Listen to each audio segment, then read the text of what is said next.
Hi everyone, कैसे हो सब लोग। आज के इस वीडियो में मैं डिस्कस करने वाली हूँ कि मैंने कौन कौन सी मिस्टेक्स की जो मुझे नहीं करनी चाहिए थी, और ये जो मिस्टेक्स है ना वो मेरे एग्ज़ाम में बहुत ज़्यादा निगेटिव इम्पैक्ट लाई है। तो चलिए स्टार्ट करते हैं ना। जब हम लोग एग्ज़ाम देने बैठते हैं ना, तो वो एक ऐसा मोमेंट होता है तब हमें अपनी सारी चीज़ें याद आने लगती है, अपनी मिस्टेक्स, अपना जो लेज़ीनेस है वो, और जो भी अपना हम लोगों ने हार्ड वर्क किया है वो भी। तो चलिए इस वीडियो में हम लोग डिस्कस करने वाले हैं कि मैंने कौन कौन सी मिस्टेक्स की, और ये मिस्टेक्स मैं चाहती हूँ कि आप लोग अवॉइड करें। फर्स्ट मिस्टेक, सबसे इम्पॉर्टेंट पार्ट ही मैंने नहीं किया था, वो है लास्ट ईयर के क्वेश्चन प्रैक्टिस। यस, मैं जब लेक्चर देखती थी, मैं जब कोई भी टॉपिक पढ़ती थी, तो उस टॉपिक के रिलेटेड जो भी क्वेश्चंस होते हैं ना, बस वही सॉल्व करते। अगर उसमें प्रीवियस ईयर क्वेश्चन आया तो ठीक है, अदरवाइज नहीं। मेरा ऐसा था, मैंने लेक्चर देखा, लेक्चर में जितने भी उस टॉपिक के क्वेश्चंस कवर हुए उतने हुए, उसके बाद प्रैक्टिस सेशन देखती थी मैं, लेकिन ऐसे अलग से PYQ सॉल्व नहीं करती थी मैं। तो ये चीज़ आप अवॉइड नहीं करना, क्योंकि देखो कोई भी एग्ज़ाम है ना, उसके हमारे पास दो ही सोर्सेस है।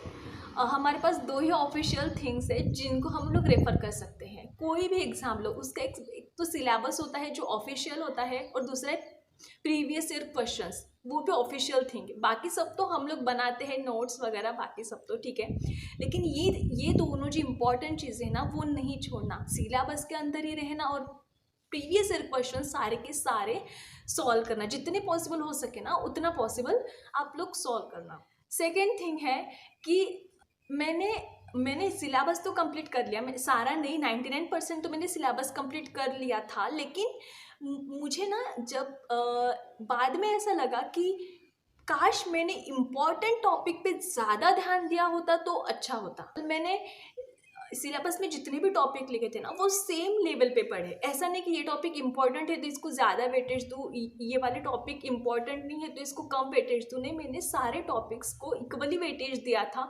और मुझे, हाँ, मैम बताती थी, मैम या फिर सर जो भी आपको पढ़ाते हैं वो आपको बताते हैं कि कौन सा टॉपिक इम्पॉर्टेंट है कौन सा नहीं है, तो प्लीज़ उसको मार्क कर लेना कि ये टॉपिक इम्पॉर्टेंट है और उस पर आपको ज़्यादा फोकस करना है।